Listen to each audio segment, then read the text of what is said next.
యూదులను పరిపాలించినటువంటి మహారాజుల యొక్క చరిత్ర మనము చూస్తూ ఉన్నాం. మనం చూస్తున్నప్పుడు ప్రస్తుతం ఏ మహారాజు చరిత్ర నేర్చుకుంటూ ఉన్నాము? ప్రస్తుతం రన్నింగ్లో ఉన్న మహారాజు పేరేంటి? ఎవరండి? ఆహాజు.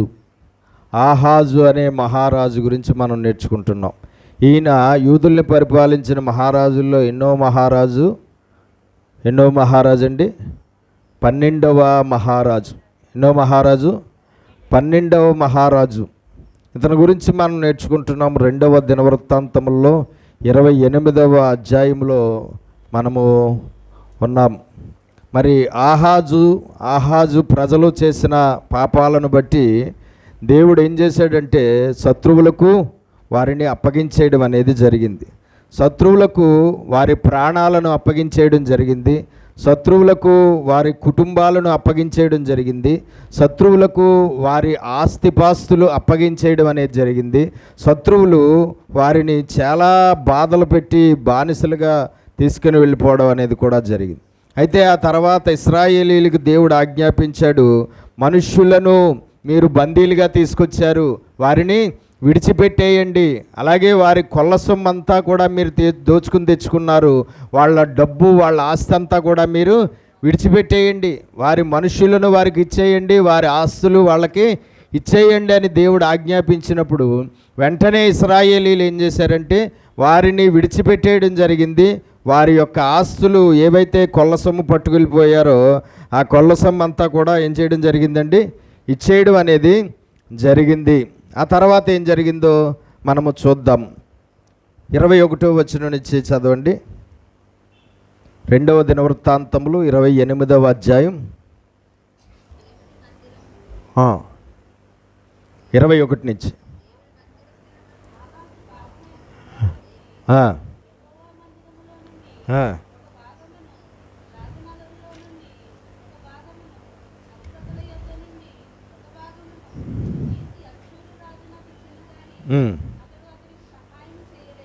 సహాయం కొరకు దేవుడిని వేడుకోకుండా, దేవుడి వైపు చూడకుండా, శత్రువుల చేతుల నుంచి విడుదల పొందాలన్నటువంటి ఆశతో, శత్రువుల చేతుల నుంచి రక్షించబడాలన్నటువంటి ఆశతో ఆ శత్రువుల చేతుల నుంచి విడిపించమని అష్షూరు మహారాజుకు చాలా డబ్బు, చాలా బంగారం ఇచ్చాడు, కానీ ఏమాత్రము కూడా అతడు సహాయము చెయ్యలేదు అని రాయబడింది.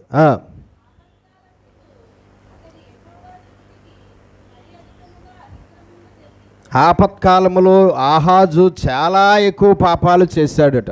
ఆపత్కాలంలో చాలా ఎక్కువ పాపాలు చేశాడు. ఏంటి ఆయన ఆపత్కాలంలో చేసిన పాపాలు? ఆ ఆపత్కాలంలో దేవుడిని అతడు చూడకపోవడం, దేవుడి వైపు మళ్ళుకోకపోవడం, దేవుడిని వేడుకోకపోవడం, దేవుడి మీద దృష్టి పెట్టకపోవడం, దేవుడి మీద ఆధారపడకపోవడం, దేవుడిని ఆశ్రయించకపోవడం, అతని పాపాలను అతడు ఒప్పుకోకపోవడం, అతని యొక్క దేవునికి విరోధమైన జీవితాన్ని మార్చుకోకపోవడం, సహాయం కొరకు మనుషుల వైపు చూడడం, సహాయం కొరకు దేవుని మందిరంలో దేవుడికి ప్రతిష్ఠించిన ఉపకరణాలను పట్టుకెళ్ళి అన్యులకు, శాపగ్రస్తులకు ఇచ్చేయడం.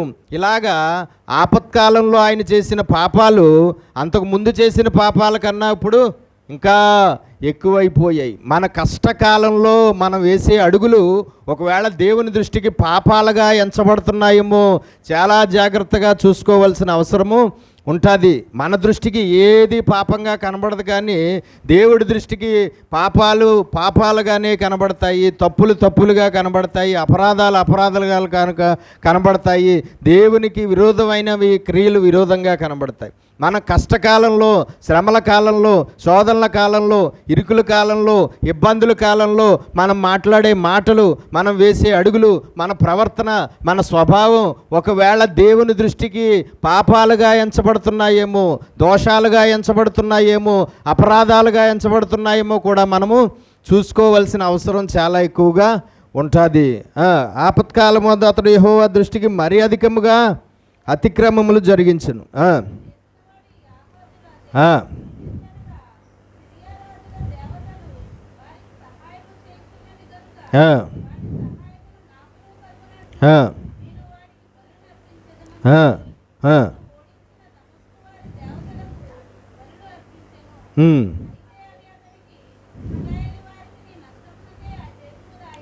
చూడండి, అతడు చేసిన పాపాలు, ఆపత్కాలంలో అతడు చేసే పనులు, ఆపత్కాలంలో అతడు చేసే తప్పులు ఎన్ని ఎక్కువగా మారిపోతున్నాయో మనం చూస్తున్నాం. కాబట్టి మనం తెలుసుకోవలసినటువంటి విషయం ఏమిటి అంటే, అక్కడ అతడు దేవుని వైపు చూడకుండా, దేవుని సహాయం కోరుకోకుండా, దేవుడికి అతడు మొక్కకుండా అతడు ఏం చేస్తున్నాడండి? సిరియా దేశంలో సిరియా ప్రజలు పూజించే ఆ యొక్క దేవతలను తీసుకొచ్చి ఏం చేస్తున్నాడు? పూజించడం అనేది మొదలుపెట్టాడు. దేవునికి స్తోత్రం కలుగునుగాక. హల్లెలూయా. కాబట్టి మనం తెలుసుకోవాల్సింది ఏంటంటే, ఏ మాత్రము కూడా అలాగ జరగడానికి వీల్లేదు.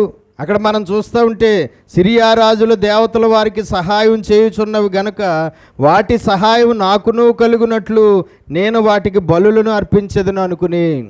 ఏంటండి? సిరియా దేశస్థులు పూజించే దేవతలు ఆ సిరియా ప్రజలకు ఏం చేస్తున్నాయంట? సహాయం చేస్తున్నాయంట ఆపత్కాలంలో. ఆ సిరియా దేశస్థులు పూజించే దేవతలు నాకు కూడా ఈ ఆపత్కాలంలో సహాయం చెయ్యాలి అని అనుకుని ఎవరి వైపు చూసాడట? సిరియా జనులు పూజించే దేవతల వైపు చూసి, సిరియా జనులు పూజించే దేవతలకు ఏం చేస్తున్నాడట? బలులు అర్పించాడు. ఇప్పటికే అతడు చేసిన అపరాధాలు చాలా ఎక్కువగా ఉన్నాయంటే, ఇంకా ఘోరమైన అపరాధాలు అక్కడ కనబడుతూ ఉన్నాయి. దేవునికి స్తోత్రం కలుగునుగాక. హల్లెలూయా. ఆపత్కాలంలో నమ్ముకొనదగిన సహాయకుడు ఎవరనుంది బైబిల్లో? ఆపత్కాలంలో నమ్ముకొనదగిన సహాయకుడు ఎవరు? యెహోవా. దేవాది దేవుడు ఆపత్కాలంలో నమ్ముకొనదగిన సహాయకుడు. దేవాది దేవుడు కష్టకాలంలో నమ్ముకొనదగిన సహాయకుడు. దేవాది దేవుడు ఇరుకు సమయంలో విశాలత కలగజేసే దేవుడు. ఆ దేవుడిని విడిచిపెట్టేసి, సహాయం చేసే దేవుడిని విడిచిపెట్టేసి, భూమి ఆకాశములను సృజించిన యెహోవా యొద్ద నుండే మనకు సహాయము కలుగుచున్నది అన్న మాటలన్నీ కూడా వదిలేసి ఎవరి వైపు చూశాడు? సిరియా ప్రజలు పూజించే దేవతల వైపు చూశాడట. వాటికి బలులు అర్పించాడట. తన్ను ఓడించిన దమస్కు వారి దేవతలకు బలులు అర్పించెను. అయితే అవి అతనికి ఇశ్రాయేలీలు వారికి నష్టమునకే హేతువులాయను. ఆ దేవతలు కూడా ఏం చేసాయట? ఆహాజుకి నష్టాన్నే కలగజేశాయి. ఆ దేవతలు కూడా సహాయం చేయలేదు. ఆ దేవతలు కూడా ఏ మాత్రం బలులు అర్పించినా సరే, ఏ మాత్రము కష్టకాలంలో, ఆపత్కాలంలో ఆహాజుకు సహాయము చేయలేదు.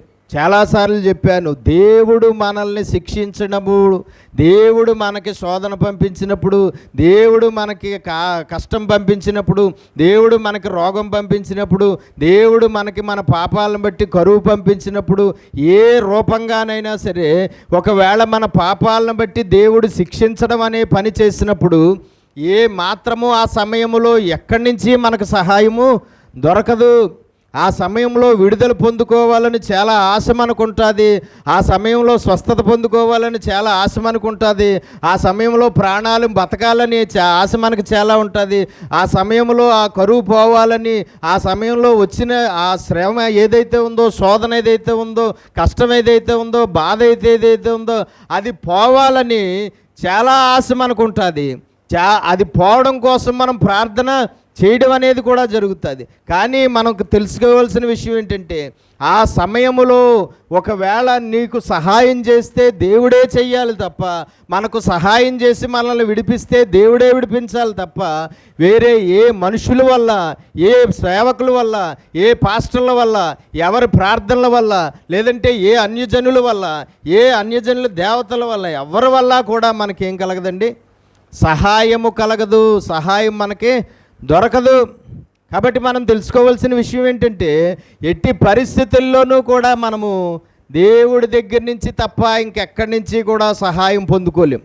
ఆయనే గాయము చేయవాడు, ఆయనే గాయము కట్టువాడు. కాబట్టి ఇక్కడ అతడు చేసిన అపరాధం ఇంకా ఎక్కువైపోయింది. దేవుడి వైపు మాత్రం చూడలేదు ఆహాజు. చూస్తున్నాడా? ఎన్ని ప్రయత్నాలు చేస్తున్నాడు కానీ ఎవరి వైపు చూడలేదు? దేవుడి వైపు చూడలేదు. దేవుడి వైపు టర్న్ అవ్వలేదు. దేవుడి వైపు తిరగలేదు. దేవుడి దగ్గర పశ్చాత్తాపడలేదు. దేవుడి దగ్గర ప్రార్థన చేయట్లేదు. దేవుడా నన్ను క్షమించని ఏ మాత్రము కూడా అంటలే. చాలామంది క్రైస్తవులు చాలా కఠినమైన హృదయాలు కలిగి వారి పాపాలను బట్టి చాలా ఘోరంగా దేవుడు వాళ్ళని శిక్షించడం అనేది చేసినప్పుడు ఆ శిక్షాకాలంలో ఇంకా కఠినమైన హృదయాలుగా వారి హృదయాలు మారిపోతాయి. ఆ శిక్షాకాలంలో ఇంకా కఠినమైన మనస్సులు వాళ్ళకి వచ్చేస్తాయి. ఆ శిక్షాకాలంలో ఏ మాత్రము కూడా దేవుడి వైపు చూడడం అనేది చేయరు చాలామంది. ఏ మాత్రము దేవుడి దగ్గర దానికి కారణమైన పాపాలేవో వాటిని ఒప్పుకుని విడిచిపెట్టి కనికరం పొందుకోవాలని ప్రయత్నం చేయరు. ఆ శిక్ష ఎంత ఘోరమైనదైనా, ఆ శిక్ష ఎంతకాలం ఉన్నా దాన్నే అనుభవిస్తారు తప్ప, ఆ శిక్షను భరిస్తారు తప్ప దేవుడి నుంచి తప్పించుకోవడం కోసం దేవుడి వైపు మలుపు తిరగడం అనే పని మాత్రం కొంతమంది క్రైస్తవులు అసలు చేయరండి. కాబట్టి మనం తెలుసుకోవాల్సింది ఏంటంటే అలాగా ఉండడానికి వీలు లేదు. తర్వాత ఏం జరిగింది?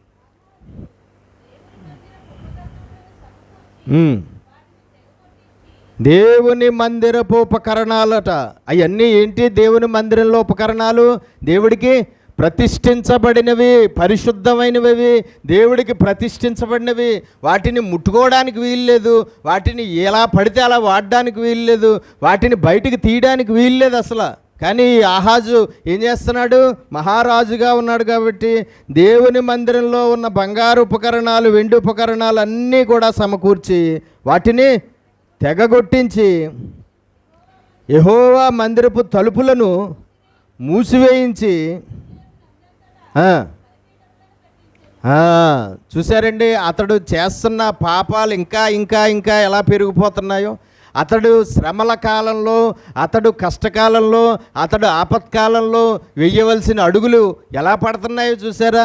ఏ మాత్రము కూడా కరెక్ట్ అయిన అడుగులు పట్టలేదు, ఏ మాత్రము కూడా దేవునికి అంగీకారంగా అతడు ప్రవర్తించట్లేదు. కానీ ఇంకా దేవుడికి ఆయాసకరంగా అతడు ప్రవర్తిస్తూ ఉన్నాడు. ఏం చేశాడట?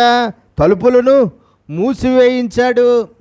దేవుని మందిరపు తలుపులను ఏం చేశాడండి? మూసివేయడం జరిగింది. సొలొమోను మహారాజు మందిరం కట్టిన తర్వాత మందిరపు తలుపులు మూసివేయడం అనేది జరగలేదు ఇప్పటి వరకు. మందిరం క్లోజ్ అయిపోవడం అనేది జరగలేదు ఇప్పటి వరకు. మందిరం తలుపులు మూసివేసి మందిరం లోపలికి ఎవరో రాకుండా ఆగిపోవడం, మందిరంలో ఆరాధనలు జరగకుండా ఆగిపోవడం అనేది ఇప్పటివరకు ఎప్పుడు జరగలేదు. కానీ ఇప్పుడు ఏం చేస్తున్నాడు? మందిరపు తలుపులు మూసివేయించి యెరూషలేమునందు అంతటా బలిపీఠములను కట్టించెను. యెరూషలేము పట్టణంలో బలిపీఠాలు కట్టించాడట. ఎవరు కట్టించాడా బలిపీఠాలు? యెహోవాకా? కాదండి. ఎవరికే? అన్య దేవతలకు. యెరూషలేము అనేది పరిశుద్ధ పట్టణం, పవిత్ర పట్టణం. యెరూషలేములో దేవుని మందిరం అనేది ఉంది. యెరూషలేములో ఉన్న మందిరం తలుపులు మూసివేశాడు. యెరూషలేములో ఏం చేశాడండి? బలిపీఠాలు కట్టించి ఆ అన్య దేవతలకు ఆ బలిపీఠాల మీద బలులు అర్పిస్తున్నాడు.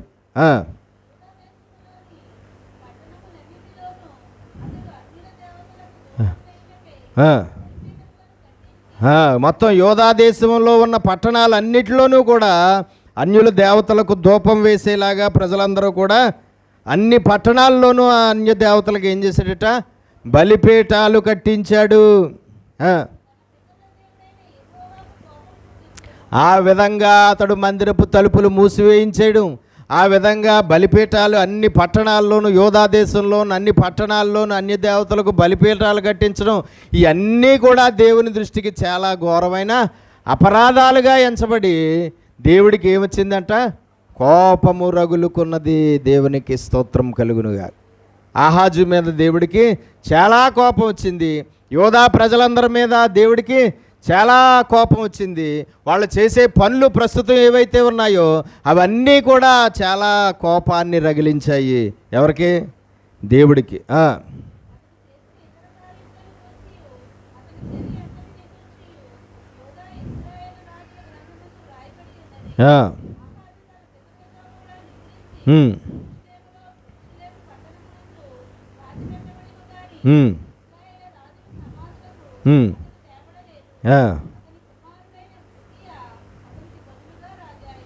దేవునికి స్తోత్రం చెల్లిద్దాం. రెండు చేతులు పైకి. హల్లెలూయా, హల్లెలూయా. కాబట్టి దేవాది దేవుడికి ప్రస్తుతం ఆహాజు మహారాజు యొక్క ప్రవర్తన, యోధా ప్రజల యొక్క ప్రవర్తన దేవుడికి చాలా కోపాన్ని పుట్టించింది. చూడండి, క్రైస్తవుల యొక్క ప్రవర్తన వారి దేవుడైనటువంటి ఆ యేసుక్రీస్తు ప్రభువుకి ఎప్పుడూ కోపాన్ని పుట్టించడానికి వీల్లేదు. మన దేవుడికి మన ప్రవర్తన కోపం పుట్టించకూడదు, మన స్వభావం కోపం పుట్టించకూడదు. మన క్రియలు, మన పనులు, మన భక్తి, మన అశ్రద్ధ ఇవన్నీ కూడా దేవుడికి కోపాన్ని పుట్టించకుండా చూసుకోవాలి. మనం మనుషులకి కోపాన్ని పుట్టించినా ఒకవేళ వాళ్ళ వల్ల మనకేమీ జరగకపోవచ్చు, కానీ దేవుడికి కోపం పుట్టిస్తే మన బ్రతుకులు ఏమైపోతాయో, మన ఆరోగ్యాలు ఏమైపోతాయో, మన ప్రాణాలు ఏమైపోతాయో, మన ఆదాయం ఏమైపోతుందో, మన కుటుంబాలు ఏమైపోతాయో ఎవ్వరికీ తెలీదు. దేవుని పిల్లలు దేవుడికి ఎల్లప్పుడూ సంతోషాన్ని ఇస్తూ ఉండాలి. మనము భూమి మీద జీవించినంతకాలము కూడా మన స్వభావం వల్ల, మన క్రియల వల్ల, మన మాటల వల్ల, మన ప్రవర్తన వల్ల, మన భక్తి వల్ల, అన్నిటి వల్ల దేవుడికి ఏం కలిగించాలి? సంతోషాన్నే కలిగించాలి, ఆనందాన్నే కలిగించాలి తప్ప కోపాన్ని పుట్టించడానికి వీలు లేదు. దేవుడికి కోపం వస్తుంది దేవుని పిల్లల మీద. దేవుడికి కోపం వచ్చిందంటే దేవుని పిల్లలకు ఎలాంటి శిక్షలు దేవుడు పంపిస్తాడో ఎవరికి తెలీదు.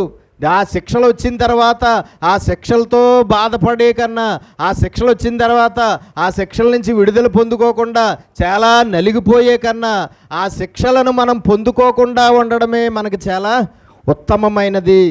చాలామంది దేవుడికి కోపం వచ్చేలాగా జీవిస్తూ ఉంటారు. దేవుడికి కోపం వచ్చి దేవుడి శిక్షలు పంపిస్తారు. ఆ శిక్షలు పంపించిన తర్వాత అయ్యో దేవుడా, బాబోయ్ దేవుడా, నాయనో దేవుడా అని మొదలు పెడతా ఉంటారు. కానీ ప్రయోజనం ఏమీ ఉండదు. దేవుని పిల్లలను దేవుడు శిక్షించడు అని ఎప్పుడూ అనుకోవద్దు. దేవుడి పిల్లల మీద దేవుడికి కోపం ఎప్పుడు రాదు అని ఎప్పుడు అనుకోవద్దు. దేవుడి పిల్లల్ని దేవుడు బాధ పెట్టడు అని ఎప్పుడు అనుకోవద్దు. దేవుని పిల్లలను దేవుడు ఒకవేళ ఆయనకు కోపం వచ్చేలాగా మన ప్రవర్తన ఉంటే కనుక ఖచ్చితంగా ఆయన మనల్ని ఏం చేస్తాడండి? శిక్షిస్తాడు, బాధలకు గురి చేస్తాడు, ఇరుకులకు గురి చేస్తాడు, అపవాదికి అప్పగించేస్తాడు, రోగాలకు అప్పగించేస్తాడు, కరువు కాటకాలకు అప్పగించేస్తాడు, రకరకాలైన విధానాల్లో మనల్ని ఇచ్చేస్తాడు. కాబట్టి ఎప్పుడూ మన ప్రవర్తన, మన ప్రతీదీ కూడా ఎలా ఉండాలండి?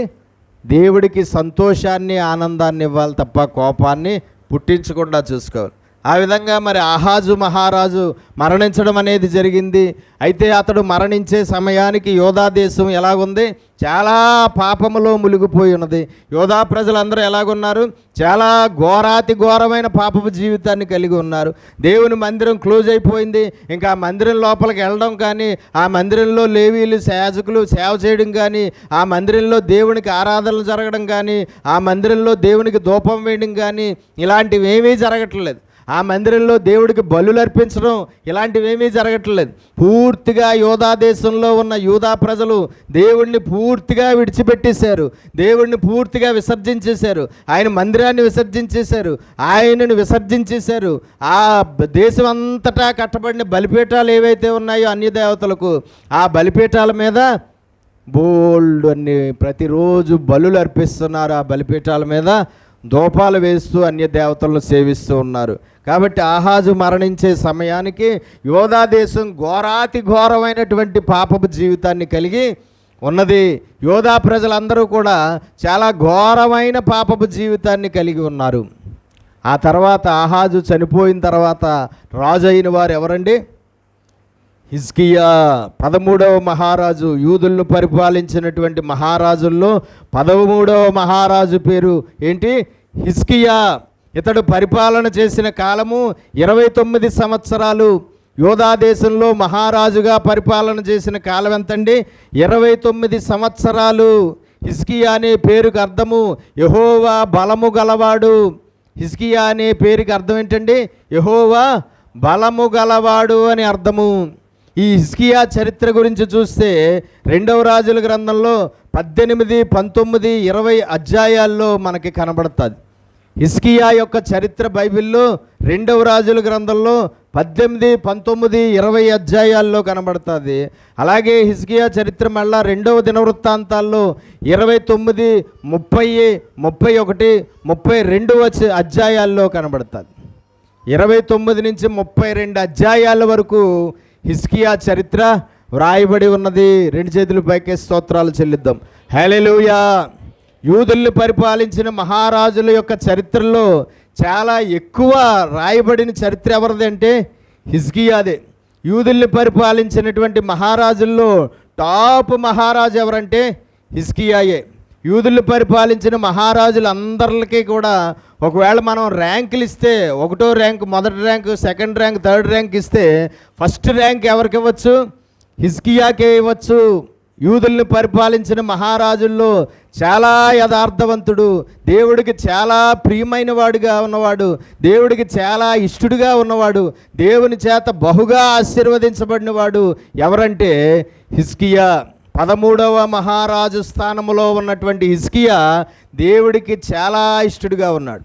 ఇతని కొరకు రాయబడినంత చరిత్ర ఏ రాజుల గురించి రాయబడలేదు బైబిల్లో. ఇతని కోసమే చాలా ఎక్కువ అధ్యాయాల్లో రాయబడింది.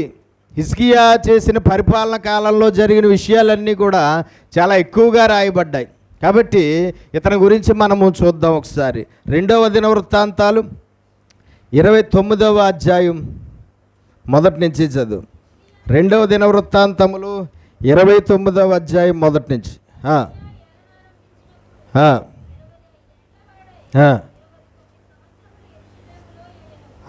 అతడు పరిపాలన మొదలుపెట్టేటప్పటికి అతని వయసు ఎంతట? 25 సంవత్సరాలు. పరిపాలన మొదలుపెట్టి అతడు మహారాజుగా ఉన్న సంవత్సరాలు ఎన్ని? 29 సంవత్సరాలు పరిపాలన చేశాడు.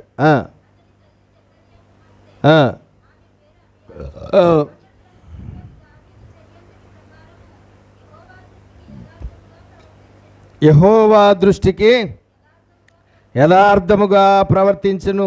ఎలాగా? ఎవరిలాగా అంటున్నాడు అక్కడ సాక్ష్యం? తత పితరుడగు దావీదు చర్య అంతటి ప్రకారము. ఎలాగట? దావీదు ఎలా జీవించాడో అలాగ యథార్థంగా జీవించాడట. ఎవరు? హిజ్కియా. దేవునికి స్తోత్రం కలుగునుగాక. 2 చేతుల పైకి స్తోత్రాలు చెల్లి. హల్లెలూయా. ఒకవేళ దావీదు తర్వాత దావీదులా అంటే గొప్ప మంచివాడు ఎవరంటే దావీదు తర్వాత ఎవరికి ఇవ్వచ్చు ప్లేస్? ఖచ్చితంగా హిజ్కియాకి ఇవ్వచ్చు. ఒకవేళ రాజ్యం 2 భాగాలు అయిపోయిన తర్వాత టాప్ 1 ర్యాంక్ ఎవరిది అంటే మొత్తం యూదులను పరిపాలించిన రాజుల్లో ఫస్ట్ ఎవరిది? హిజ్కియాదే ఇవ్వచ్చు, హిజ్కియాకే ఇవ్వచ్చు. ఆ తర్వాత యోతాము అని అతనికి ఇవ్వచ్చు, ఆ తర్వాత యెహోషాపాతు అని అతనికి ఇవ్వచ్చు, ఆ తర్వాత ఆసా అని అతనికి ఇవ్వచ్చు. అలాగా మనం చెప్పుకుంటూ పోతే చాలామంది ఉన్నారు.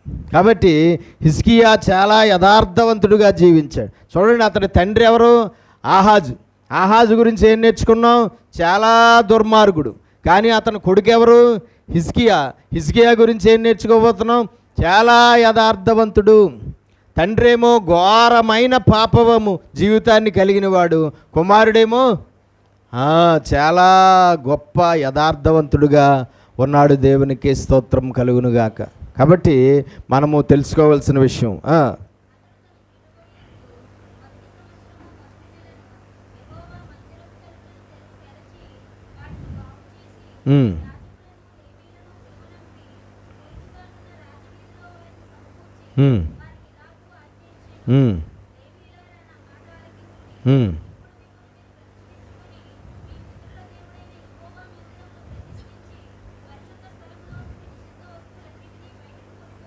రెండు చేతులు పైకే స్తోత్రాలు చెల్లిద్దాం. హల్లెలూయా. అతడు మహారాజు అవ్వగానే మొట్టమొదటిగా చేసిన పనేంటి? మహారాజు అవ్వగానే మొట్టమొదటిగా చేసిన పనేంటి?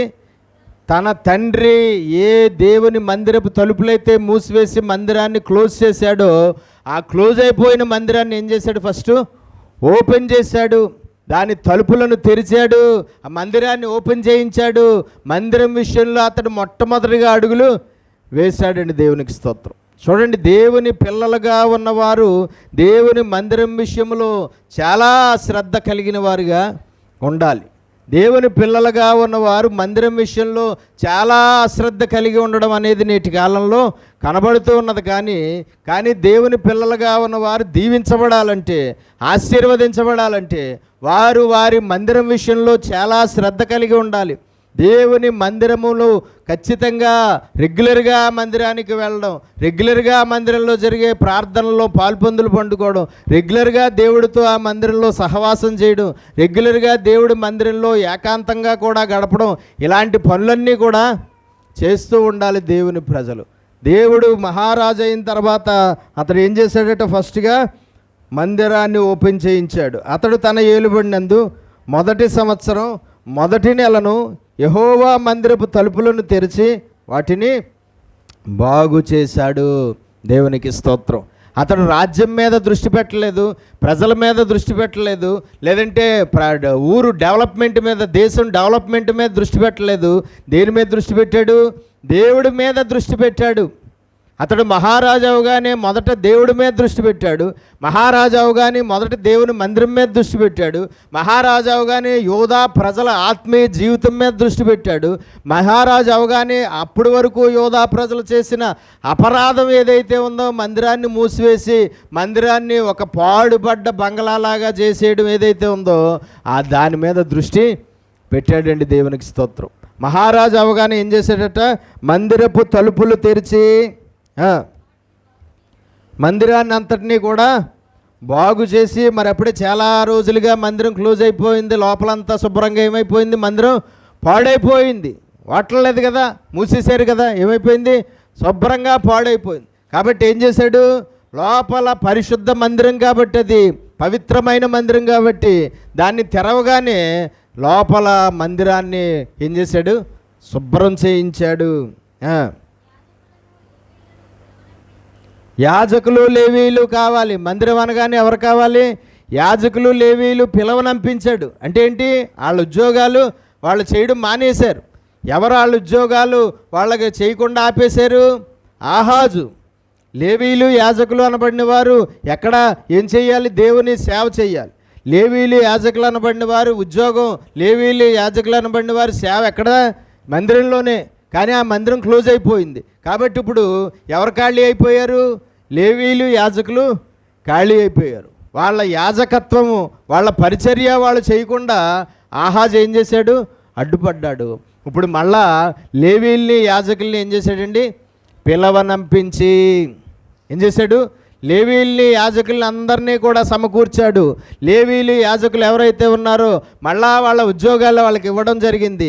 మళ్ళా వాళ్ళ పరిచర్య వాళ్ళు చేయమని వారికి ఆజ్ఞాపించడం అనేది జరిగింది. మళ్ళా వాళ్ళని దేవుడికి ప్రతిష్ఠించడం అనేది జరిగింది.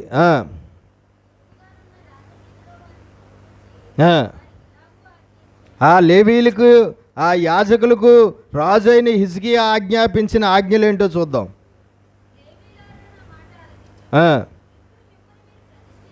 మిమ్మల్ని మీరు ప్రతిష్ఠించుకోండి. ఎందుకంటే మీరు అప్పుడే చాలా సంవత్సరాలుగా లేవీ పరిచర్య చేయడం మానేశారు, యాజకత్వం చేయడం మానేశారు. కాబట్టి మరలా ఇప్పుడు మీరు ఏవి పరిచర్య చేయాలి, యాజకత్వం చేయాలి. కాబట్టి మళ్ళా మిమ్మల్ని మీరు ఏం చేసుకోండి?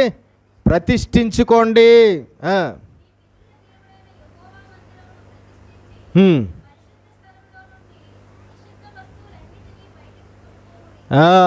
మిమ్మల్ని మీరు మళ్ళా దేవునికి ప్రతిష్ఠించుకుని పరిశుద్ధ మందిరాన్ని శుభ్రం చేసి, పరిశుద్ధ మందిరాన్ని ప్రతిష్ఠించి, పరిశుద్ధ మందిరంలో నుండి నిషిద్ధమైన వస్తువులు ఏవైతే ఉన్నాయో ఆ నిషిద్ధ వస్తువులన్నిటినీ కూడా బయటికి తీసుకుని వెళ్ళిపోండి అని ఆజ్ఞాపించడం అనేది జరిగింది.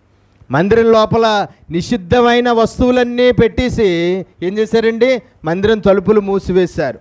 పవిత్రమైన మందిరాన్ని, పరిశుద్ధమైన మందిరాన్ని నిషిద్ధమైన వస్తువులు పెట్టి పాడు చేశారు. చూడండి, యేసుక్రీస్తు ప్రభువు జీవించిన కాలంలో కూడా ఆయన మందిరం విషయంలో చాలా కోపము అనేది చూపించాడు.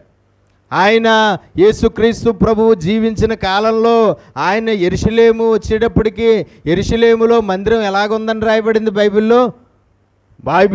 ఎలా రాయబడి ఉందండి? మందిరం గురించి ఎలా రాయబడి ఉంది? దొంగల గుహగా మార్చబడి ఉంది, వ్యాపార స్థలంగా మార్చబడి ఉంది. ఇది నా తండ్రి ఇల్లు, ఇది నా తండ్రి మందిరము, నా తండ్రి నివాస స్థలము, దీన్ని దొంగల గుహగా మార్చివేశారు, దీన్ని ఏం చేశారు మీరు? వ్యాపార స్థలంగా మార్చివేశారని చెప్పి యేసుక్రీస్తు ప్రభువుకి కోపం రావడం అంటూ చూస్తే అప్పుడే కదండి. ఆయనలో కోపాన్ని ఒకవేళ మనం ఎవరైనా ఎప్పుడైనా చూడాలనుకుంటే ఇప్పుడు మందిరం విషయంలోనే ఆయనకి చాలా కోపం వచ్చింది. మందిరం విషయంలో కోపం వచ్చి ఏం చేశాడు? ఆయన శుభ్రంగా అక్కడ వ్యాపారాలు చేసే వాళ్ళందరినీ కూడా తవిరేశాడు. తిరగేసేసాడు, బల్లలన్నీ తిరగేసాడు, కుర్చీలన్నీ తిరగేసాడు, వాళ్ళందరినీ తవిరి కొట్టాడు, వాళ్ళందరినీ అక్కడి నుంచి పొమ్మన్నాడు. కాబట్టి దోచుకున్న డబ్బు తీసుకొచ్చి ఇక్కడ పంచుకోవడం చేసేవారు దొంగలు. ఎక్కడ? మందిరం దగ్గర దోచుకున్న ప్రజల దగ్గర దోచుకున్న దొంగతనం చేసిన డబ్బు తీసుకొచ్చి ఇక్కడ పంచుకునేవారు. ఇలాగా మందిరాన్ని చాలా అపవిత్రం చేసేస్తే మందిరం విషయంలో చాలా కోపం ఆయనకు వచ్చి మందిరాన్ని ఆయన మళ్ళీ ఏం చేశాడండి? చాలా శుభ్రం చేశాడు యేసుక్రీస్తు ప్రభు కాలంలో. కాబట్టి మనం తెలుసుకోవాల్సిన విషయం ఏంటంటే అక్కడ ఆయన కూడా ఏం చేశాడట? మందిరాన్ని శుభ్రం చేయించాడు, మందిరాన్ని ప్రతిష్ఠించి పరిశుద్ధ స్థలంలో నుండి నిషిద్ధమైన వస్తువులన్నిటినీ బయటికి కొనిపోవుడి. నిషిద్ధ వస్తువులు ఏవైతే ఉన్నాయో, అపవిత్రమైన వస్తువులు ఏవైతే ఉన్నాయో అన్నిటినీ కూడా బయటికి తీసుకుని వెళ్ళిపోండి అని లేవీయులకు యాజకులకు ఆజ్ఞాపించాడు.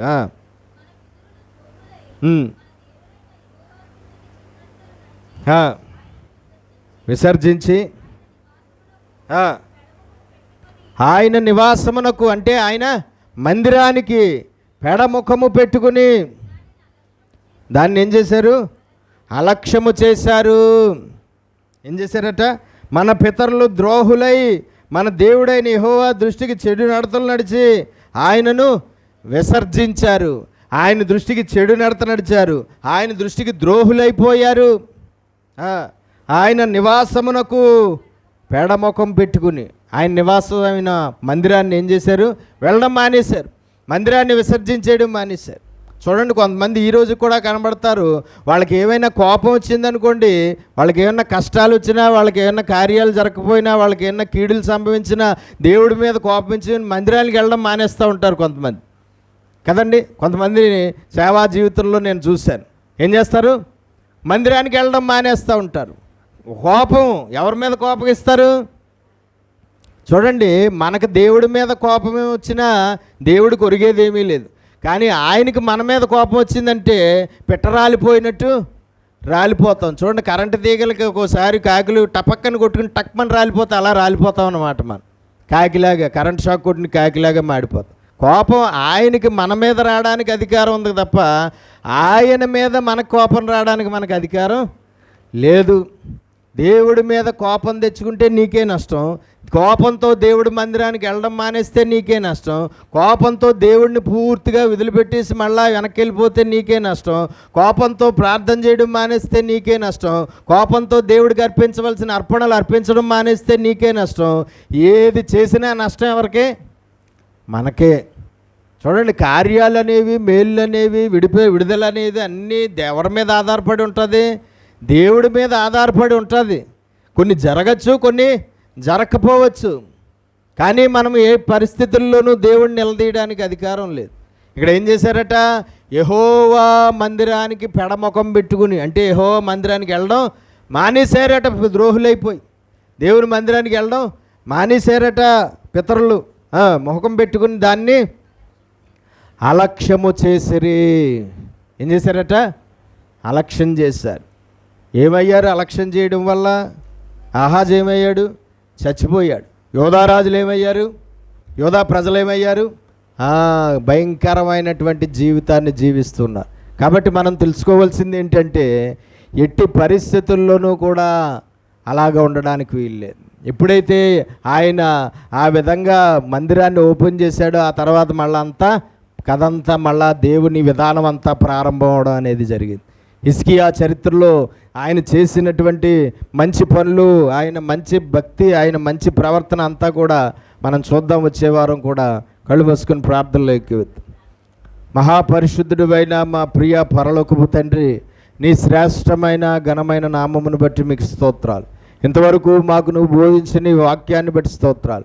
విన్న వాక్యం విని విడిచిపెట్టేవారుగా ఉండి మమ్మల్ని మేము మోసం చేసుకోకుండా విన్న వాక్యాన్ని అనుసరించి జీవించి ఫలించుటకు మాకు సహాయం చేయి. వాక్య ప్రకారమైన బ్రతుకులతో, వాక్య ప్రకారమైన క్రియలతో, వాక్య ప్రకారమైన నడవడికతో మేము నీకు ఇష్టలుగా మారి, మేము నీకు ప్రియమైన వారుగా మారి, నీకు సంతోషాన్ని ఇచ్చేవారుగా, నీకు ఆనందాన్ని ఇచ్చేవారుగా, నీకు సంతృప్తికరమైన జీవితంతో మేము నీ ఆశీర్వాదాలకు వారసులం అవ్వాలి ప్రభువా. నీకు వందనం.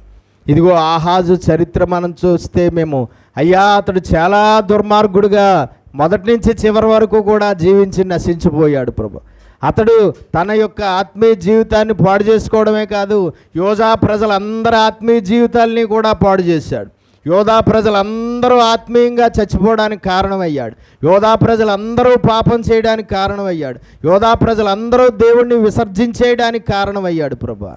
అయ్యా నాయన, ఇదిగో ప్రభా, ఆహాజు కాలంలో యోధా దేశం, యోధా ప్రజల జీవితాలు భయంకరమైనటువంటి దేవా తండ్రి నాయన అపరాధమైనటువంటి బ్రతుకులుగా ఎంచబడ్డాయి ప్రభు.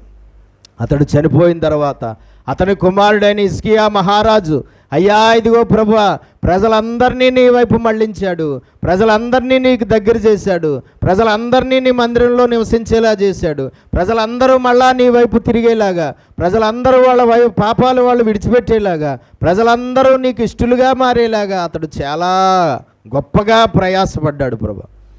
అతని చరిత్ర ఇంకా మేము లోతుగా నేర్చుకోవడానికి మాకు సహాయం చేయి.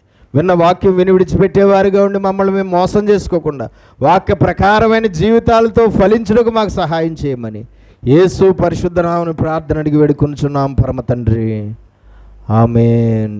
రెండు చేతుల పైకి స్తోత్రాలు చెల్లి. హల్లెలూయా.